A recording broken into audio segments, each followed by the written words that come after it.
Hello friends, welcome to FC channel. இன்றைக்கி என்ன பார்க்க போகிறோன்னா ஒரு ஸ்பெஷலான யூனிக்கான டிஷ் தான். என்னென்னு பார்த்தீங்கன்னா ஃபிஷ் பக்கோடா ஃப்ரைட் சேமியா.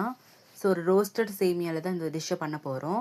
ஸோ எப்படி செய்யுதுன்னு பார்க்கலாமா? ஸோ அதுக்கு தேவையான இன்க்ரீடியன்ஸ் நீங்களே பார்த்துருப்பீங்க. நான் வந்து கடையில் போடும்போது உங்களுக்கு சொல்கிறேன் ஒரு இன்க்ரீடியண்ட்டாக. ஃபஸ்ட்டு நீங்கள் வந்து 2 டீஸ்பூன் அளவு எண்ணெய் ஊற்றிக்கோங்க. ஸோ எண்ணெய் ஊற்றிட்டதுக்குமா 2 முட்டை எடுத்துருக்கேன். 2 வந்து உடச்சி போட்டுக்கோங்க. ஸோ உடச்சி போட்டுட்டு நல்லா மிக்ஸ் பண்ணிக்கோங்க. ஒரு கட்டியான கன்சிஸ்டி வர அளவுக்கு நல்லா வந்து மிக்ஸ் பண்ணிக்கோங்க.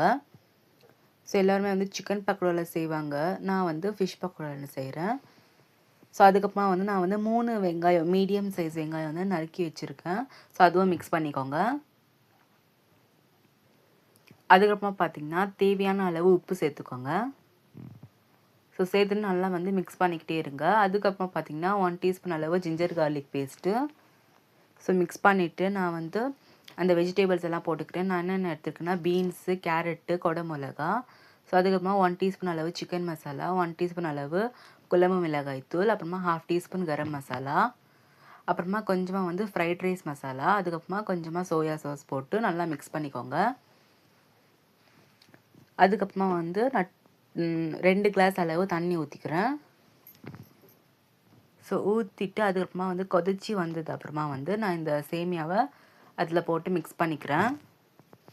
ஸோ இந்த மாதிரி நல்லா மிக்ஸ் பண்ணிக்கோங்க. கீழே இருக்கிற தண்ணியை எல்லாம் மேலே கொண்டு வந்து இந்த சேமியாவை நல்லா மிக்ஸ் பண்ணி எடுத்துக்கோங்க.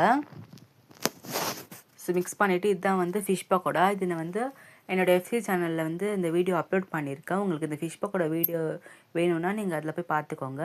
ஸோ இதை ஃப்ரை பண்ணிவிட்டு இதை அப்படியே வந்து சேமியாவில் போட்டுடலாம். ஸோ போட்டு இதுவும் வந்து நல்லா மிக்ஸ் பண்ணிக்கோங்க.